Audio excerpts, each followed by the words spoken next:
I want to examine a comment today, and I don't want you guys to be angry at the commenter because he raises a valid point here.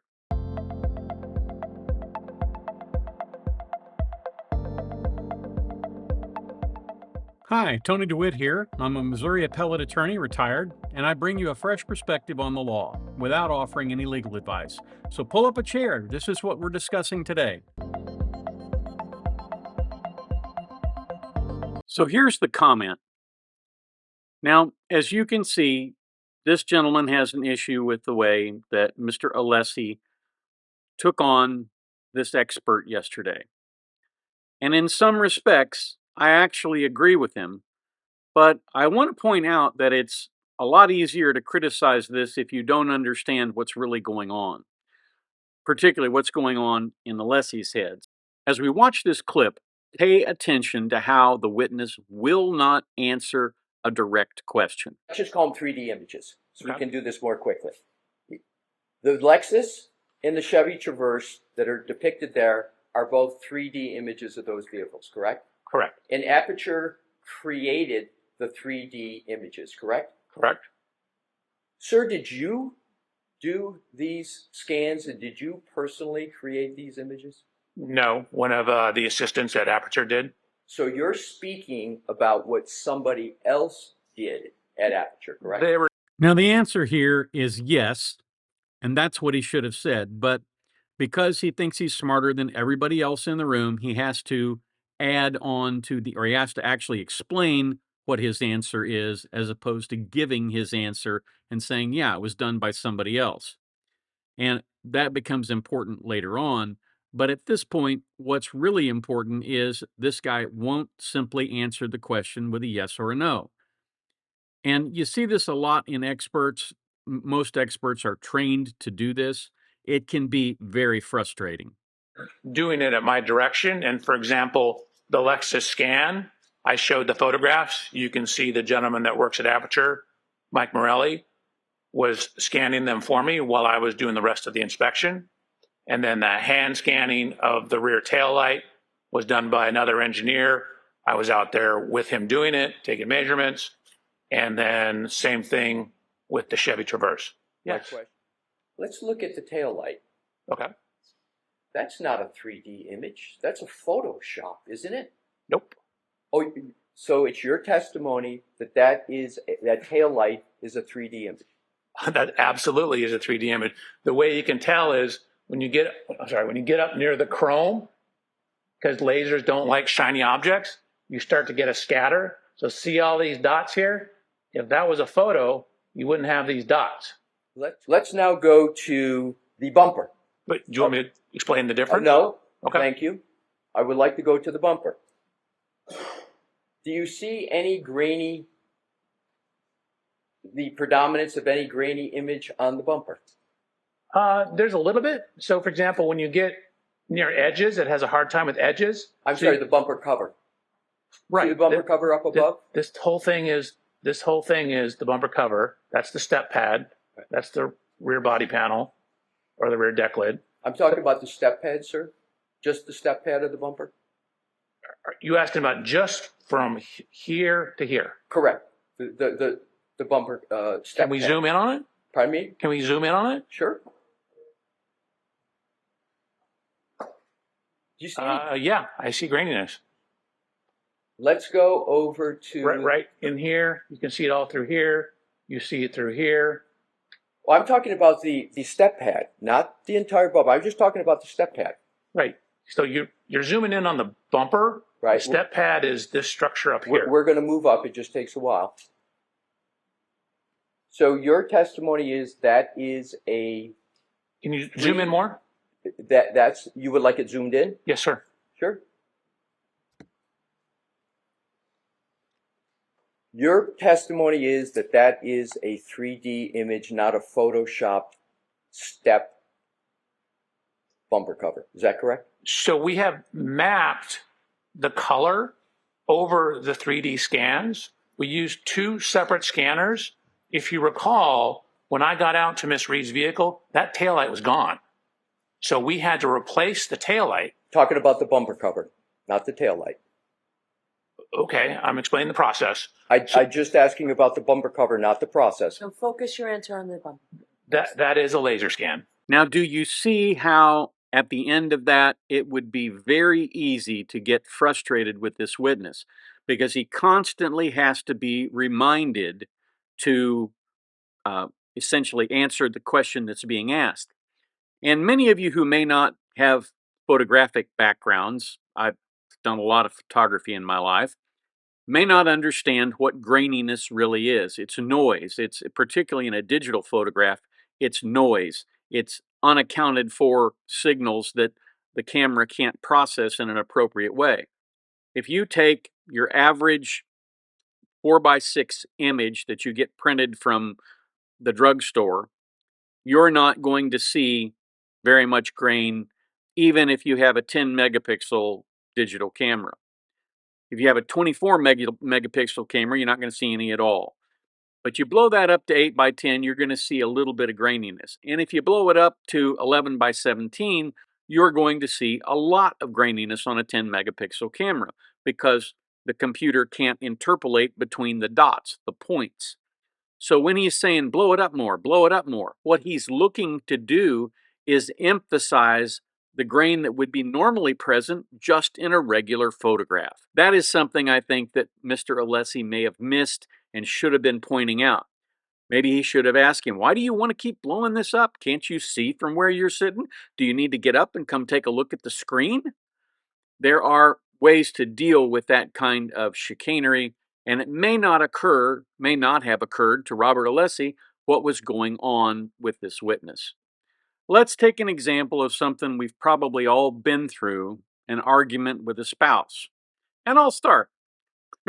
When I broke my foot, my wife was angry with me because she had to handle the luggage coming home from Greece. Now, I can understand being angry about having to struggle with the luggage, but it wasn't like I said, I want to endure 6 weeks of pain with a broken foot so I won't have to handle that luggage. Well, when I pointed this out, she launched into a discussion of my many orthopedic injuries over the years, and she had convinced herself that I'd broken both legs. Well, I hadn't. I pointed out what happened, and she stubbornly refused to believe that I had not broken both legs at one time or another. When your mind constructs memories of things that happened to other people, it constructs them in the context of how those events affected you. So it's completely understandable that she believed that I had broken both legs. It just wasn't true. But rather than beat a dead horse, because 25 years from now, that won't matter one whit in my life, I left that argument where it was, and we've spoken about it no more. But I point this out because my wife, while she earnestly believed this, and that frustrated me, it wasn't like she was lying about it or dissembling in any substantive way. There's a difference between fact and belief, but still, for me, it was very frustrating. One of the things that's really hard to do with other people, but relatively easy to do with people you love, is be frustrated and not take it out on them and not respond defensively and angrily. It's really, really hard when you are working against an expert.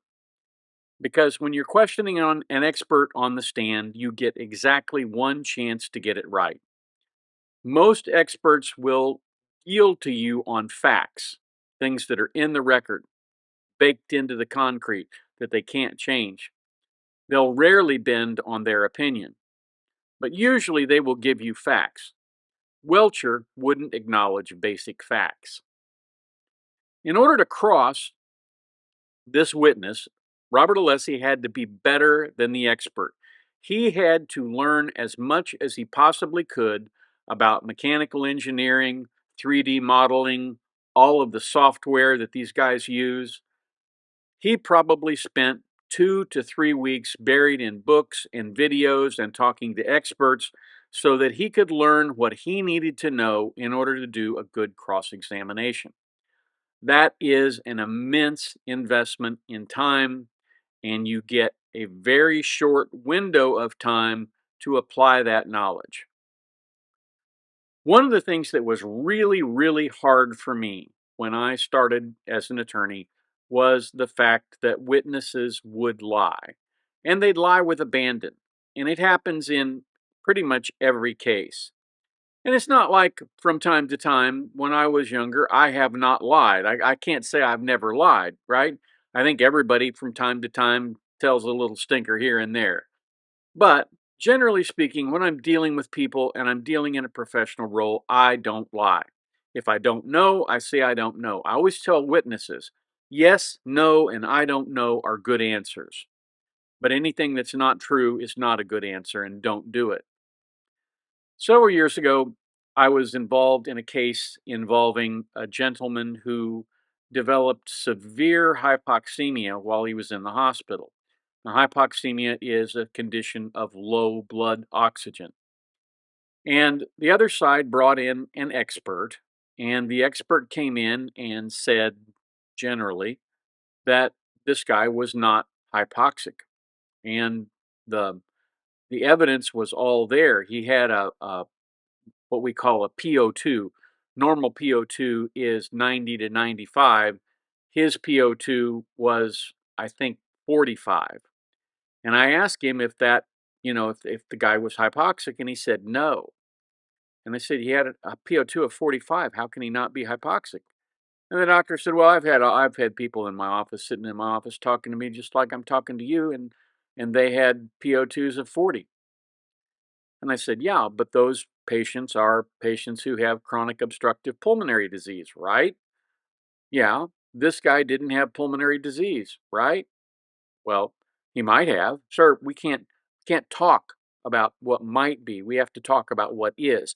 Did you see anything in the record that indicated to you that he had COPD? And the answer was no. I said, well, did you do the alveolar air equation? And he looked at me like I had hit him in the head with a brick. He said, the what? I said, the alveolar air equation, the way you look at what the barometric pressure is and what the amount of oxygen is, and you figure out how much oxygen should be in the blood. Did you do that? I've never heard of that. I said, let me make sure I understand.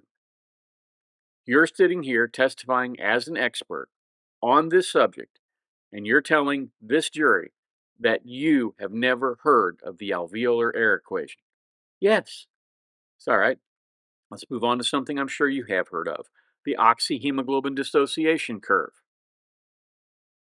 The guy said, I'm sure somebody mentioned it, but I didn't look at it here.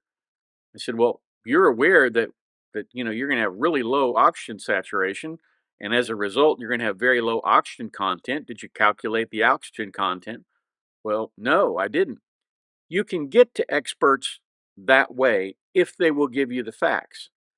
And as we got to the end of that discussion, I said, does that change your opinion? And he said, no, none of that stuff, that equation, that dissociation curve, none of that changes my opinion. I said, but it clearly alters some of the facts you relied on, doesn't it? Yes, but it doesn't change my opinion. And of course, the reason it didn't change his opinion is because he wanted his opinion to be unchanged. He was not willing to give me the facts. He was willing to give me only the opinion that mattered to him. So let's think about Robert Alessi here. It's been 23 days of listening to witnesses lie. You might call it a cornucopia of mendacity from the Commonwealth's witnesses.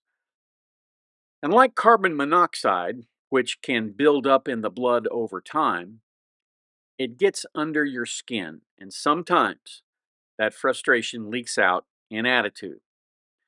But if the jury saw what I saw in that testimony, and maybe they didn't, Alessi's conduct was seen as a response to Welcher's refusal to admit basic facts and that he can be wrong. Today we'll get to see Welcher put to shame by the first Reed witness, and I'm really looking forward to that. But the bottom line on all of this is, yes, you are supposed to treat witnesses with respect. You're not supposed to raise your voice at them. You're not supposed to take the tone that Alessi took. But you know what? I would probably have been worse in that courtroom than Alessi. Because Alessi Like I said, he's invested a lot of time in this. He's invested a lot of brain power in this, and he did the best job he could under the circumstances. And sometimes that just has to be good enough. Will it be good enough here? I think so, because there will be plenty of evidence that rebuts and refutes the things that Welcher said.